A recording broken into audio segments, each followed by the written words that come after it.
Okay, so today we're going to have the training. Is going to be part 2 of our listing consultation. And last week we did part 1. Okay, they'll both be uploaded to 805 Academy within a week or 2, and so you'll be able to go back and review them if you want at any time.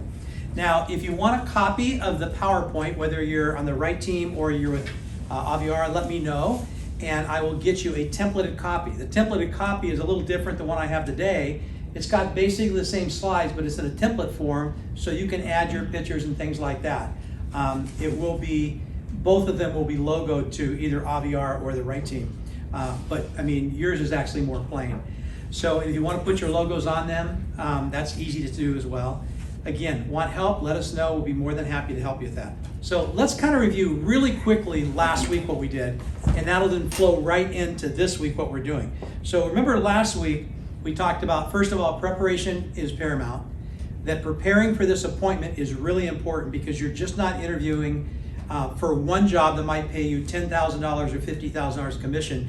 You are interviewing for a job that is going to not only get you one commission, but it's going to get you referred many, plus referred by those people. So it's hundreds of thousands that you would probably be interviewing for.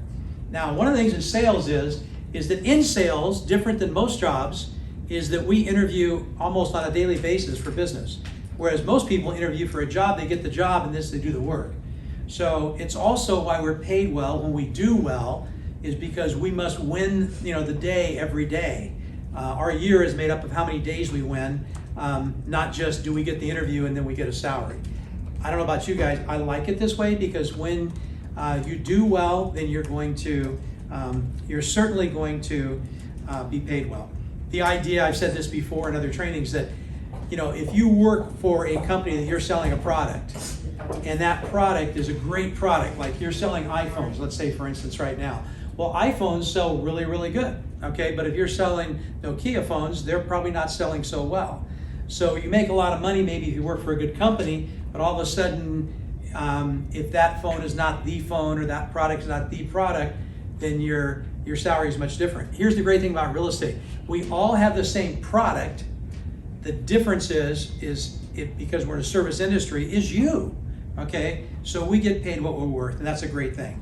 People that are good at what they do like getting paid what they're worth. People that aren't good at what they do would rather connect to a company and kind of ride the company's coattails. So we talked about preparation is paramount. We talked about how we start with our marketing book. Okay, we went through this last week. This has your marketing sheet about you. It has all your CMA, all kinds of other stuff in it. We do a great job on this. This is one of the things in real estate we want to do work on because it's very, very important part of that process of that interview. Okay, and then we like to send out a video announcing our meeting. We send the video out to our prospective clients there, and we let them know what they can expect. It just kind of warms them up to us and kind of shows them kind of the technology and some of the things that we do, which is very good. And then we get to the appointment, and the first thing we do is we want to walk through the home with them, and that's for 2 reasons: to find out everything we can about the home and to connect with them.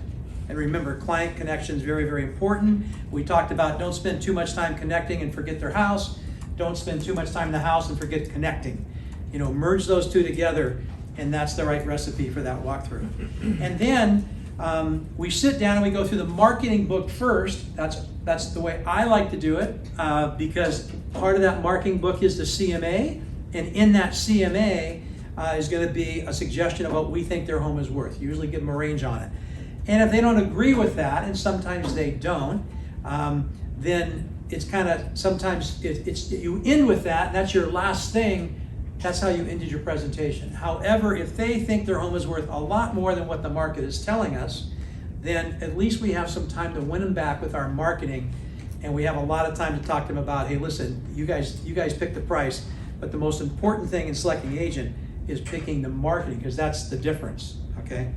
So, again, just a few pointers on presenting I want to talk to, and then I'm going to kind of get into the presentation itself. So first of all, don't ever disagree with your clients, no matter what they say. If they say our home is worth $2 million and it's worth $1.5 million, don't disagree with them. Now remember, I didn't say agree with everything they said, but don't disagree with them, okay? anytime you disagree with somebody, you've probably lost the sale.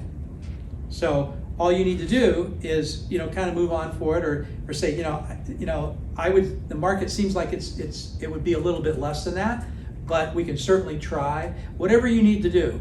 I had an agent one time that basically said that they like to do a termite inspection before they ever go in the market. Great idea, right? Good idea. But the seller said, no way, I don't want to do that.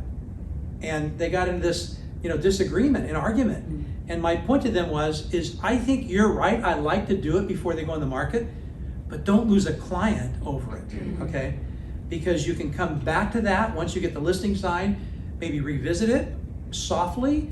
And if they just aren't going to do it, they're just not going to do it. We've sold a lot of homes where we didn't have the termite inspection done before we go in the market. Maybe not ideal, but we can do it that way if we have to. So again, we don't want to disagree. Ask questions during this presentation to get them involved. You're going to see today that I'm not going to do that because if we did that, the audience would go on, this presentation be twice as long, and you guys don't want that. But understand, a couple times during here, I actually have questions built in, and so I may ask them and just kind of move on, not really look for your response on it. But you do want to get them involved. The more they talk, the better that presentation is going to flow. Okay, so get them involved, and the best way you get them involved is to ask them questions. And that's if they're, some clients just naturally get involved. They're going to ask you questions, they're going to comment. But if they don't, find a way to pull them in. Pay attention to their body language. This presentation I can do in 5 minutes if I have to. It's really rushed and it's not very good, but if I had to, I could. And then it might take much longer. This presentation might take an hour. Just this part of the presentation to a couple that was really engaging well. Kind of get a feel for what their dose is and kind of move along with that. You can see they're very interested in the details, stick with the details. If you get to the point you can see that they're really kind of they want to rush on, then do it. I remember one time when we used to do the flip presentations. I remember one time I was giving a presentation and literally the client, the wife, put her hand on the page and stopped it, wasn't going to let me turn it. Now that told me that she wants details, okay? I'm going too fast for her. Now, it shouldn't have to be that obvious. I probably should have read the body language a little bit better before that, then she have to put her hand out and stop so I won't turn the page too quick. So, but again, watch the body language, very important. And here's the one thing. You must always end your presentation by letting them know how important their business is to you. I want you guys to think about this. Think about when you make a sale, no matter where it's at or how big it is. I don't care if it's a big screen TV at Costco or it's a house or a car or whatever it is. When somebody is a salesperson, they're working with you and they tell you how much they appreciate your business, it always connects them to me right away, okay? It's a big deal. So easy to do, so often forgotten. 9 out of 10 salespeople, I would guess, I don't have a study, I would guess 9 out of 10 people never tell their clients how much they appreciate their business. So let's be that 1 out of 10. That's what we are anyway. We're 1 out of 10 in every way. So again, I said because we're recording this, we'll hold questions to the end. As soon as I'm done at the end, then we'll go back to any questions or comments that we have. The one thing I want to talk about, I'm going to kind of present this like I'm presenting to a seller, if you are sellers here, all of you. But I'm also going to do some sidebars along the way, okay? And I'm not going to have to tell you when it's a sidebar, you'll kind of know, because it's just a comment about this, okay? So now we start off, and one of the things I think is very important is we start off with what I call 3 commercials, okay? A commercial about me, most important, second most important, the team, and third most important, the office. Maybe you can make a case that the team in the office are equally important. I don't know. But most important is you, okay, is you. And so you need to sell yourself. I'm not one who's big on putting a lot of flyers out telling everybody how much I do. In fact, we never did that. We had a thing in business when we were active in it, and active in selling, is that we never asked for business, number one, okay? And we never, ever would brag about our business. Now, we had ways to slip things in. First of all, we did a press release every year that talked about how wonderful we are, written by us, given to newspapers, reproduced and given to all of our clients, as if it was written by the newspaper, right? but that's what a press release is. It's usually written by somebody's agent. We just didn't have an agent, so we wrote it ourselves. And the other thing we do, we have a full-page ad in the Saddleback News, and we thank all of our clients for either giving us business or referring business. And when we had a couple hundred names in there, that was always pretty impressive. People knew we did business and we didn't have to talk about it. So that's very, very important. Okay, so let's get started. So I want to start off by just talking a little bit about myself, my team, and my company. Just a little bit of a commercial. Then we're going to get into what is 98% of this presentation, and that's what we can do to get your home sold. But I think you have the right to know my credentials as an agent, so let me just share them briefly with you. I've been in real estate since 1979. I've been a broker since 1983. I'm a member of California Association of Realtors and National Association of Realtors. And by the way, guys, don't tell them you're a member of CAR&NAR. They have no idea what that is. They don't understand your acronyms. So I'm a graduate of Realtor Institute. And a Realtor Institute is just a higher level of learning in real estate, and it's just, so I'm a graduate of that as well. I've closed over 2,000 escrows. I've also received over 500 local and international sales awards. And that kind of tells you a little bit about myself. And I'm not trying to impress you with the numbers of 2,500 sales, but I'm trying to let you know that I've been there and done that. This is my business, my career, my passion. So when we see an offer on your home, it's not going to be the first one I've seen, okay? And I won't be practicing on you. I've been doing this for a while. So let me talk about our team a little bit. And here's the advantage to the team. The advantage to the team is our team has over 250 years of experience. Now, I think having been in the business for a while, I've got a fairly good knowledge, but I can tell you that I can't compete with 250 years of knowledge. So what I don't know, other people do know. There are people on our team that know more about decorating, staging, about a lot of different things. They come with different expertises, and guess what? I get to draw on all of those for you. So that's what we bring. You're gonna be stuck with me, dealing with me most of the time, most all the time, but we have escrow coordinators, we have people that have different experiences within our team, and that's gonna be nothing but to your advantage. There are 33 people on our team, so you can kind of see as full-time realtors, and these people bring a lot of knowledge, okay? So that's an advantage on that. Now, by the way, they also sometimes bring listings at a time where that we get first look at those for buyers, okay? And then also we bring buyers sometimes that we get first look as the buyer for our listings because we're like a small office on its own. So a lot of advantage to that. Now, let me talk about Regency. Regency Real Estate was actually founded by Angie and myself, started on our living room in 1994 by presenting to other people. It's a company of 33 owners, and each owner has kind of like their own office, so to speak. We happen to be the largest of the teams, the largest office within that corporation, but it's one office in Mission Viejo and then one we have in Dana Point. So it kind of gives you an idea. Now, whether you're with Aviara, Regency, the right team, you need to talk about some stats if you have them at this point, because this is the one time that you're interviewing. So if you're the #1 agent in Santa Margarita, you need to talk about it. If you're the top 3 in Mission Viejo, you need to talk about it. If your office is #1 in that area, now we're #1 in Orange County, we're also #1 in several different cities, Mission Viejo, Lake Forest, I believe several others as well. So you need to talk about that. If I'm doing a listing in Mission Viejo, I'm not only going to talk about how we're #1 in Orange County, but we're #1 in Mission Viejo as well, okay? So again, that's very important.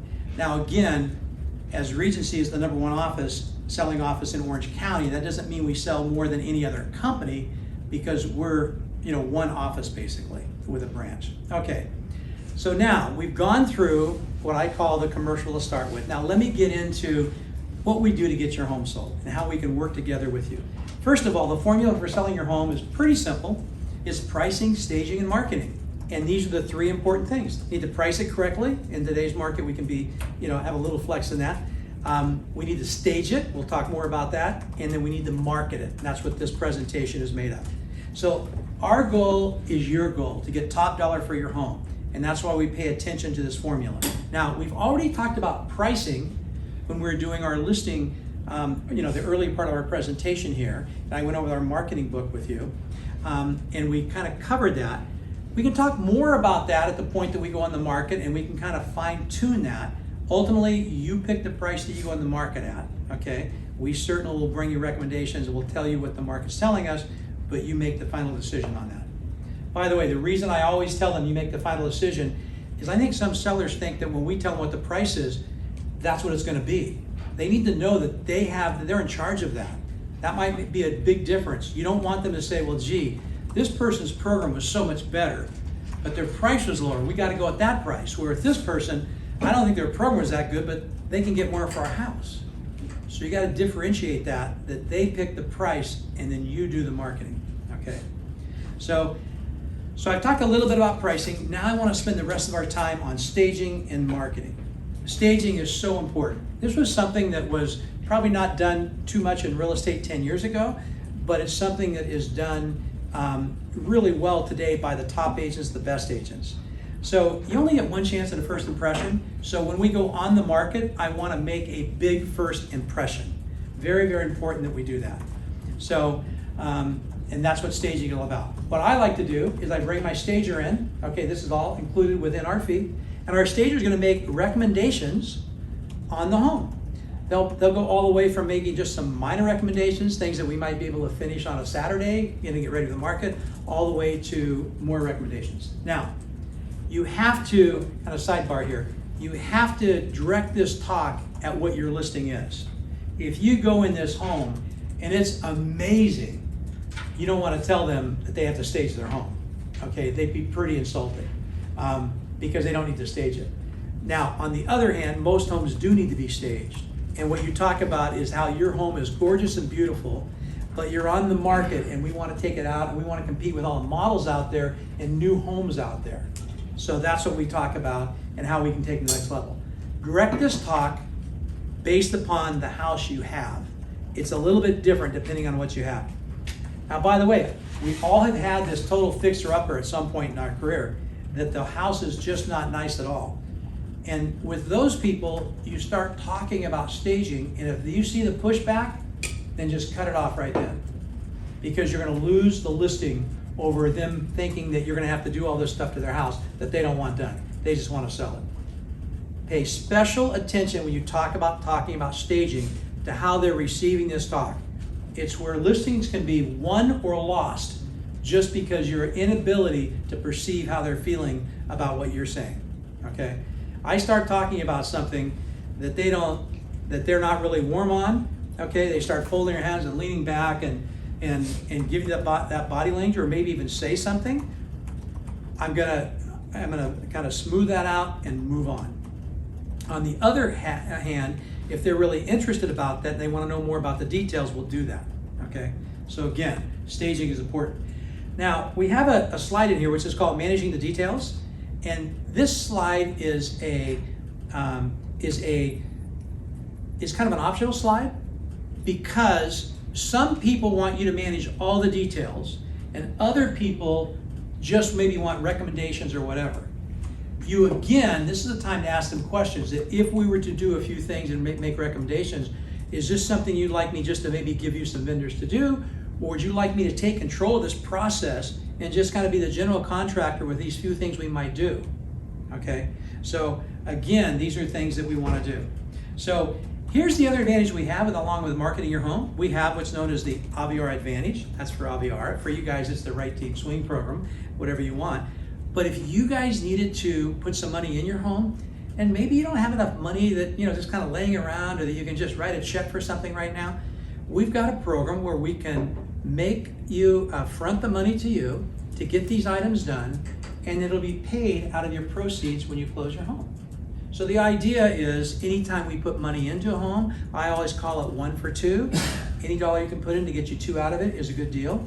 It doesn't make any sense to put $1 in that gets you $1 out. That just costs you time and effort, and you get the same out of it. So it's the $2. Okay, put $1 in, get 2 out. We like to do that. And I'll tell you what things that we might be able to do with that.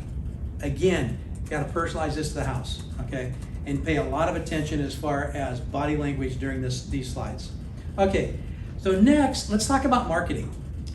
Okay, we're gonna, first of all, marketing is very, very important. And there's kind of 2 types of marketing that we do. One would be to realtors, and one would be to the public. They're very different, they're both very important, and there are 2 areas that we want to cover every way that we can, because we want to have it all covered. So let's talk about, first of all, realtors, okay? So there's 280,000 agents in California, just 20,000 agents alone just in our local board of realtors.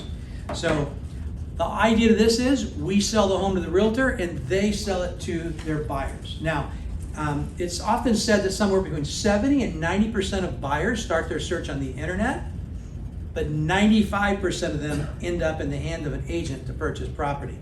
Therefore, it doesn't mean the internet isn't important as far as marketing. It is. We'll talk about that in a minute. But what's very, very important also is that we market to the agents. That's this part, okay? The number one way we can market to agents is our multiple listing service, because as soon as we put a listing in, every single agent in this area will get a copy of that listing, and so we're marketing them already. That's where we go to look for listings. We don't go to some of the other portals like Redfin or Zillow or things like that, because we have accurate information that's much more valuable and much more precise than that is. So we can go to the multiple listing service. And it's really our most powerful tool to actually advertise to other agents. Now, one of the really important things about this is it's the inputting of our multiple listing service. Now, it's amazing when you go in there and you start looking at some of the listings that are in there and you see how poorly they're written, you see how many details are missed, and how in many cases, and probably most cases, they don't use professional photography.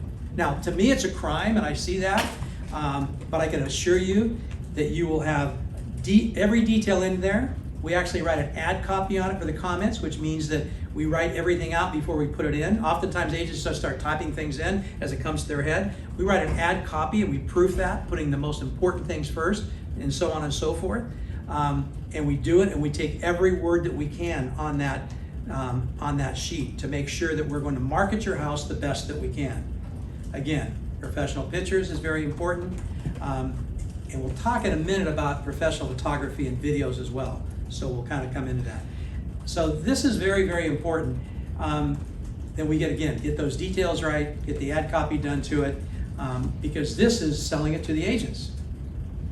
Next thing I want to talk about is broker caravan. So broker caravan, there's a couple caravans we do. One is that the board of realtors will have those, and we can do that for your listing. We go and pitch it to other agents in the area, and they will come by. And then we also have a private caravan from our own company, just our team that we come through, and we look at your home as well.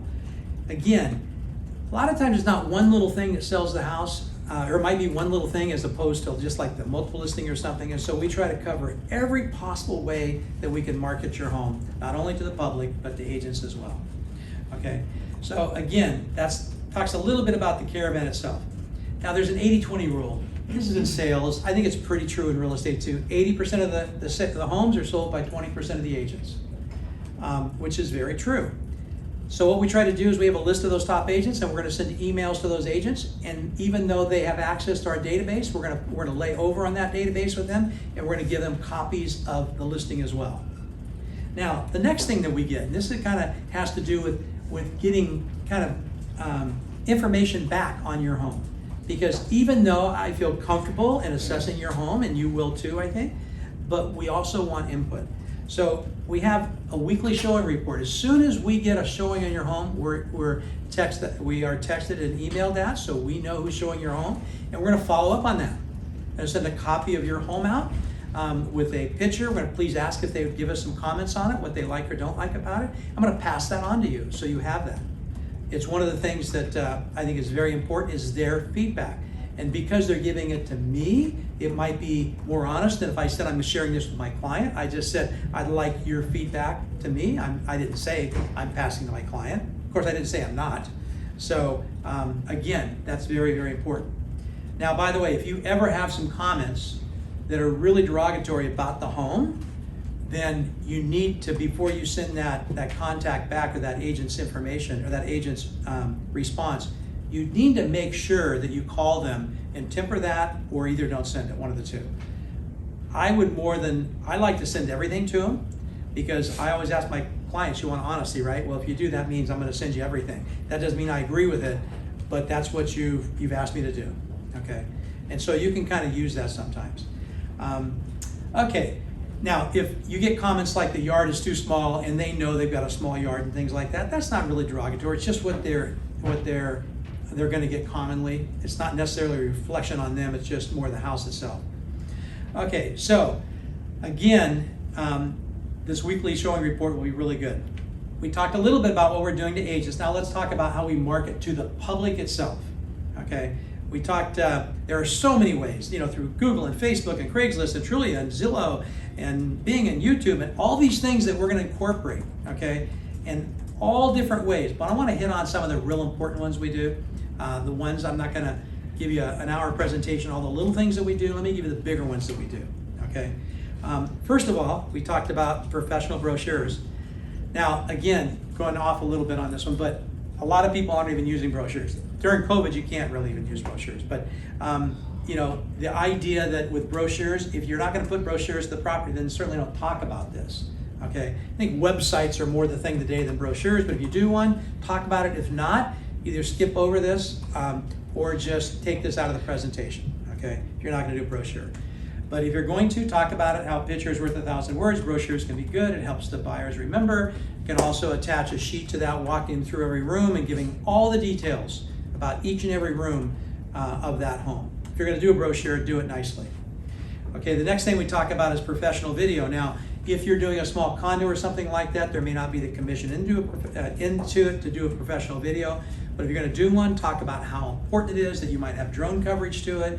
How you're going to get that out to other agents, how you're going to put it on the website for the home, things like that. But again, leave this slide out if you're not going to do a professional video. Okay. Now, videos I think that you can insert inside the listing, I think are really good. I'm not sure they're more important than great pictures. Great pictures do a pretty. I think that's still most important, just my opinion. But if you're going to insert a video into it, make sure it's good. Okay, because it's basically representing the home. The next thing that we're going to do, and this is done through whether we use what Corey's doing for us, our portal, or Aviara he's doing a portal for them as well. You create a website for that listing, and so instead of just having a page about it, it's actually a website where people can go to and they can visit the home, and then they can also link back to the listing itself. This can be used for, they can put it on their social media, so you can put this in your social media, all your friends can look at it, they can pass it on to everybody else, they can boost it, you can boost it. Those are just some of the things that it can be used for. And the next thing we do is one of the things I'm really excited about. This is targeted Facebook advertising, and it's probably most people don't understand this very well, but putting something on Facebook goes out to a few people. In fact, it doesn't even go out to your entire friend database. Most people think it does, it doesn't. It just goes out, they have their algorithms at Facebook, and they'll send it out to who they want to based upon what they think how good that is. So if you do a simple post on your home, it might go out to, even if it's on your business, it won't go out to everyone necessarily. However, if you boost it, that helps, but even better than that is to actually pay for the advertising. Then we go in, we target our market, and we can target that to just 15 miles around it. And so we're advertising to everybody in that 15-mile radius, and it's not going to maybe get on there. It's going to get on there because we're paying for it to get on there, and then I can start to get the leads on your home. So that's the way I can get it to buyers, or if that agent or those people are connected to an agent, they might pass this on to their agent and say, show me this listing. It's really a powerful part of advertising. It's what most people don't understand. And why we call this, that micro-targeting is because we don't have to pay for an ad a whole lot of money like we pay in print advertising, and only 1 out of 1,000 people that pick that up even care about it. If you advertise in the register, chances are the people looking at that paper aren't even looking to buy a home right then. Okay, but when you target just to people that are looking to buy homes within a 15-mile radius, guess what? You've got a micro-targeted, very an incredible audience. So. Okay, next thing I want to talk about is open house. Now, this is something I always do with my clients with open house. I like to ask them before I get into the open house, what do they think about open houses? Now, right now, they don't think anything about open houses. But in normal times, how do they think about open houses? Because some people love them and some people hate them. And I don't want to be the biggest salesperson for open houses when my seller doesn't want to do it. You can lose a listing that way.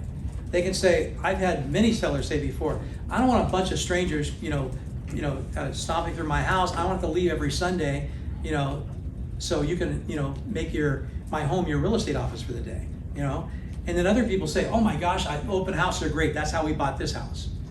So I usually ask them, okay, and let's say I ask them how they like their open house, and they say, I think open houses are really good. We love to look at open houses, so I think they're great.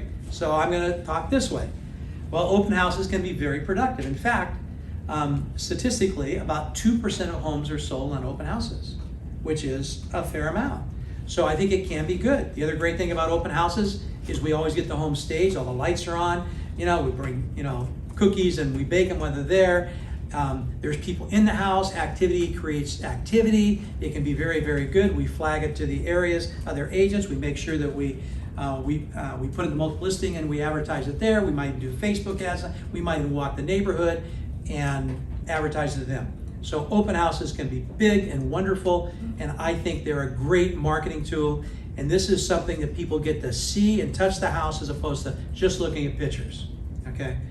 Now, conversely, they say, I don't like open houses and things like that. Then I would say, it's your option whether you want to have open houses or not. If you don't want any, we won't have any. If you decide you want to have, one or two or more, that's up to you. It's completely up to you. You're going to control that. Now, only 2% of homes are sold on open houses, so it's not like we're losing a lot, but we might be losing a little bit. But again, it's your call on the open house. All of those are true. Both things I just said are true, but it gave them the ability to make the decision on what they want. Remember, the clients of ours don't want to be told what to do. They want to know what their options are. And an option is basically an open house, in my opinion, is a seller option. So don't go too crazy about it. Okay, the next thing is staying informed. Staying informed, I think, is really important. And the one thing I'm going to do is I'm going to be in touch with you at least weekly, just you and I, to have a marketing meeting every week. Now on Fridays, this is when Angie and I would do it. We would split up the houses and we would call them. And when she was in training for a couple of years, it was when the time that we had as many as 45 listings and commonly had 30 or 40. You can imagine how many calls I had to make every Friday. So don't complain that you have to make 3 calls, okay? Because I used to have to make 45 calls every Friday to people in a time to where 2 showings was good during that time. This was the early 90s, a different market than what we're in right now. The total flip of this market. But I always like to ask my clients, would you like phone calls, texts, emails, carrier pigeon, want me to come stop by? What do you want? What do you like to be communicated to? Because although I might communicate to you in a lot of different ways, I'm going to communicate most often in the way that you want to be communicated to. And so, but we will have a weekly update, but there's going to be a lot of things you're going to get from me. Other phone calls or text messages or updates and things like that during the week. But in addition to all of that, a marketing meeting once a week. Okay? And it's very, very important. Also, one of the things we can do, I think is great, is I'm going to put you in as a prospect client. And what I'm going to put you in for is for any new listing in your neighborhood that either comes in the market, has a price reduction, either goes pending as a sale or closes, you're going to get an immediate status report on that, just like I'm going to. I need to know what's happening not only in, obviously your city and our county. I need to know what's happening most specifically right in your neighborhood. So you'll be set up as a prospect. You'll know immediately. That'll also be part of our marketing report. Okay. I also we have housing reports that we subscribe to. I'll send those out to you and other different things like that. Now that you're in the market, you're going to get a lot of different information. I'm going to keep you up to date. I hope I'm not going to put you on overload, but I'd rather put you on overload right now and you can tell me, not so much, rather than me not give you some of the stuff and say, I wish I had more. Okay. If you get tired of too much, then let me know. So that gives you kind of an idea, a kind of a snapshot. It's not everything we do. It's a quick look at some of the more important things that we do to get your home sold. There's a lot of things done, obviously, between the lines that we didn't talk about, but those are some of the major points. Now let's talk about, when we actually get an offer on your home.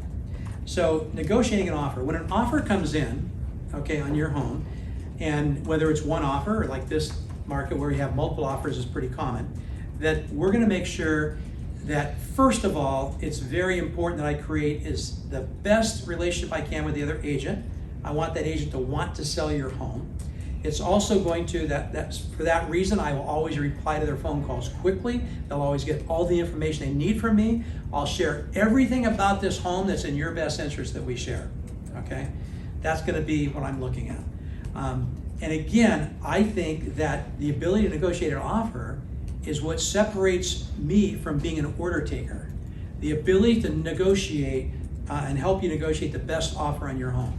Having been in the business for a long time, seen a lot of offers, I think I have a pretty good feel for where the other people are at. And I'm gonna ask a lot of questions when an agent brings in an offer. These questions are gonna be, very detailed about their buyer and things like that. And I'm going to simply ask them when they present the offer. So give me an idea. I know this is your offer, which you're presenting, but tell me, what do you think their bottom line is? I'm going to ask them. Why not? So again, a lot that goes into that. You'll kind of get a feel for it as you walk through that process. But I assure you, we're going to be very detailed on that. So the next thing, just talk about our teamwork. Once we go into escrow, we have our own escrow company that can help us on that. Our fees are really competitive. Our service is beyond incredible. We also have an escrow coordinator that's been with me. Chris has been with me since 1988. I think she knows what she's doing. She's processed a lot of escrows. She's coordinated a lot of escrows. So she's going to help as well. Now, escrow is what most agents have. In addition to that, we also have a coordinator to help us with all the paperwork. You're still going to be stuck with me as far as working through this. A lot of behind the scenes work can be done by Chris. It frees me up to give me time with you. So that's one of the most important things. And once we go into escrow, here's the thing. My greatest gift to you as a listing agent is my reputation and the way I represent your home. Everything I've done previous to listing your home comes forward to me through the agents out there that know me.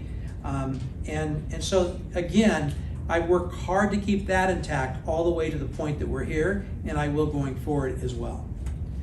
So we get to the very end and we talk about signing a listing agreement, and listing agreements can be just terrifying and horrifying, right? But our listing agreement is just a little bit different than some of the others because I put a clause in there. It's just simply what I consider a guarantee, and it simply states the seller may cancel this agreement at any time for any reason. Okay, any time for any reason. Now, the reason I put that in there is because I want you to be sure that I promised you a lot of things, and you can decide if I do all the things I promised and more, or I don't. I'm not really, we have to put every contract has to have an expiration date on it, so we have to have a date in there, but I put the clause that you can cancel if you want to. Just let me know. Now, the reason that doesn't happen is because not only do we do everything we say we're gonna do, we do everything we say we're gonna do and more. I think you're gonna see that this is a hands-on program. We work together as a team on this, and so again, I don't have problems with that. By the way, just to let you guys know, the reason why I originally did this, I never thought of this until several years ago. I had a client who looked at me and said at the very end, this was a single guy, he said, "Hey, listen, Ed, you can highly recommend that I believe in you. You say you're gonna do a lot of things. What happens if you don't?" I said, "Well, I'm gonna do everything I say." I said, no, I understand that. And I believe you will. You come highly recommend. But what if you don't? I said, he said, "Let me ask you this. If I wasn't happy with you with doing this, would you cancel the contract?" I said, "Absolutely." He said, "Will you put a clause in there?" I said, "Yeah, why not? I'll put that in there." We closed the home, went great. That client referred me to several others after that. But when he said, when you said that you'd put that in that meant that you kind of gave me a guarantee. And that made me feel at ease. And I thought, you know what? Would you ever not cancel a contract where your sellers want to cancel a contract? Now, the fear is, well, what happens now if all of a sudden I put that in there and a buyer comes directly to them and says, let's put this together? Listen, I think that's Chicken Little kind of thinking. The sky is going to fall. And if during your career, one time that happened to you, and it never happened to me, but if it happened to you one time, it'd be worth it to let people feel this comfortable that they could cancel the contract. Your call whether you want to put such language in there or not. And by the way, when you put that clause in there, they're less likely to cancel. They really are less likely to cancel. I really believe that. I never had people canceling when I put that in there because they knew they could at any time. They don't do that. So again, that's just something we put in there, and that was our guarantee.